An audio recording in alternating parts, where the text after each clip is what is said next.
I am Pankaj Sharma from PN Expert. In this video, we will explain the difference between policies, standards, procedures, and guidelines with simple examples. Think of these documents as a hierarchy.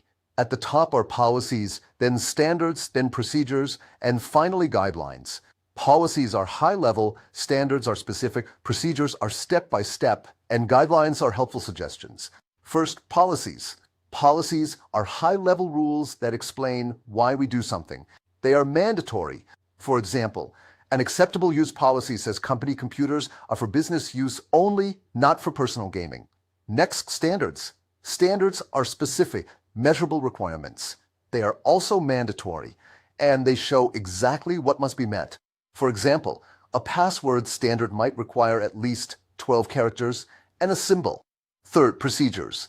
Procedures are step-by-step instructions that explain how to do a task. They are mandatory. For example, a user onboarding procedure lists each step to create a new account. Finally, guidelines. Guidelines are best practices or suggestions. They are not mandatory. For example, a workspace guideline might suggest placing your monitor at eye level to avoid net pain. Let's summarize everything in one simple table. Document type, whether it is mandatory, and its purpose.